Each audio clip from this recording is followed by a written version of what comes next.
Oi, crianças, tudo bem? A gente tem falado do processo administrativo. É o processo administrativo que é embasado nos 4 pilares: planejamento, organização, direção e controle. A gente já falou de planejamento. Hoje é dia da gente começar a falar de organização, direção e controle. O que é organização?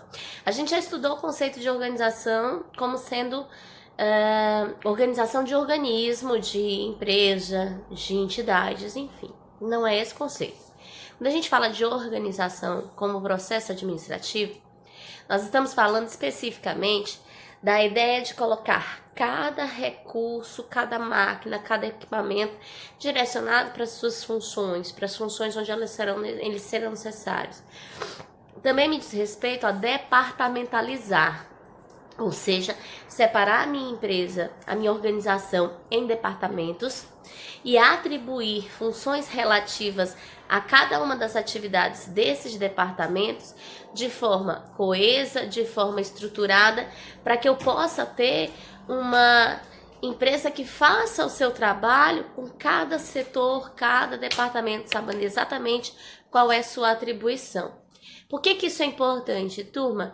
É importante que eu, por exemplo, departamentalize numa empresa de médio porte ou de grande porte, porque eu vou separar atribuições, maquinários, recursos e indivíduos por área.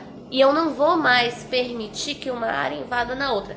É óbvio que isso é um pouco mais difícil quando eu falo de micro e pequenas empresas, porque eu tenho poucas pessoas e pouca condição de fazer essa segmentação, mas de média, grandes e principalmente as multinacionais, essas empresas precisam de uma departamentalização clara e bastante detalhada. Tá claro até aí, crianças? Uma vez compreendido o pilar da organização, a gente vai falar um pouquinho sobre direção. Dirigir significa conduzir pessoas, levar os indivíduos a operacionalizarem suas tarefas em prol de resultados. Dirigir tem a ver com liderança, tem a ver com objetivar tarefas dos indivíduos e conduzir esses indivíduos em prol dessas tarefas e dos resultados que eu espero deles. Quando a gente fala de direção, a gente está falando de algo bastante abrangente que diz respeito, por exemplo, a capacidade de liderar, de coordenar esforços, de levar os indivíduos a trabalharem em prol dos objetivos que eu espero deles. Me leva em consideração a minha capacidade de conduzir equipes e grupos, mas também me leva a um posicionamento interessante de algo que é preciso sempre discutir, que é a diferença significativa entre liderar e comandar. Líderes comandam, sim. Comandantes, chefes, nem sempre lideram. Por que isso é vital que nós entendamos? Porque muitas vezes a gente entende que porque meu cargo é um cargo de autoridade, eu devo impor a minha vontade, eu devo bater o pé com a minha vontade e fazer com que as pessoas ajam em prol daquilo que eu estou dizendo para elas que é uma obrigação. E não está de todo errado. De verdade, quando eu tenho um cargo de chefia, eu tenho condições de impor aquilo que eu gostaria que as pessoas fizessem. Qual que é o problema com isso? Quando as pessoas fazem as coisas por obrigação, elas não rendem tanto quanto elas renderiam quando elas fazem as coisas porque elas foram convencidas de que o que elas têm para fazer é importante. Então, quando a gente fala de direção, eu estou falando de conduzir pessoas para um resultado e buscar que essa condução aconteça de forma efetiva, de forma colaborativa, de forma optativa, mas o mais importante, que eu seja capaz de levar esses indivíduos, de levar essas pessoas a trabalharem em prol daquilo que é importante para a organização, vestindo a camisa, empolgados com o que fazem, tendo certeza que seu papel é importante para a organização. Tá claro até aqui? Ainda falando sobre direção, é de extrema importância que nós levemos os indivíduos a trabalhar de forma que seus cargos, suas funções trabalhem de forma coesa, e que um integre as atividades dos outros de forma sensata e bem estruturada. Quando a gente fala de direção, o que se está falando é sobre atuar em cima dos recursos humanos dessa empresa, atuar em cima das pessoas e fazer com que essas pessoas sejam conduzidas a dinamizar a empresa, a fazer com que a empresa funcione e ajam em prol daquilo que eu espero desses indivíduos, desses cargos, desses setores ou desses departamentos. Quando a gente fala de direção, a gente está falando de uma relação direta entre liderados e líderes. E essa relação, ela tem um papel vital dentro das organizações. Eu preciso que ela funcione bem para que eu tenha uma organização com bons resultados. Para que eu tenha um processo de direção bem feito, eu preciso comunicar, eu preciso liderar e eu preciso motivar. E aqui eu vou fazer um parêntese. Motivar não é motivar os indivíduos a fazerem o que eu quero, porque no fundo motivação é o que vem de dentro e não tem ninguém que possa te motivar. Mas é criar um ambiente que favoreça que os indivíduos se motivem, entendem? Para quem está fazendo administração, no período que vem, no segundo período, vocês vão estudar uma teoria chamada teoria XY e os tipos de liderança que vão aclarar um pouco mais as informações a respeito disso. Para quem está fazendo RH e para quem está fazendo logística, a gente vai ver isso ainda esse semestre, ok? E o último dos nossos pilares é o pilar chamado controle. E esse controle não é o controle de... não. Esse é o controle de controlar resultados. Conferir, verificar, comparar com padrão, comparar com planejado, regular e ajustar.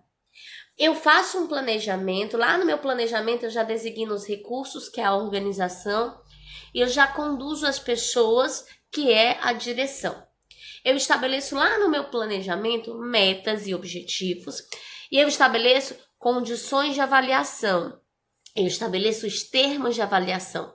Essa avaliação é o controle. O controle acontece do começo ao fim do processo. Eu controlo desde o momento que eu ainda estou planejando, quando eu vou estabelecer os meus indicadores, as minhas formas de avaliação, até o momento que o meu processo acaba. Cada etapa eu vou comparando o que foi planejado com o que está sendo executado, o que era esperado do que está sendo alcançado. Tem gente que acha que controle é algo que eu só faço lá no finalzinho do meu processo. Eu terminei de planejar, coloquei os recursos em prática, eu vou conferir se eu coloquei os recursos em prática conforme eu disse lá no meu planejamento. Coloquei as pessoas em funcionamento, eu vou conferir se eu coloquei as pessoas de acordo com o que estava no meu planejamento e se elas estão trabalhando de acordo com o que eu esperava delas desde o meu planejamento, tá certo? O controle, ele é feito de forma gradativa.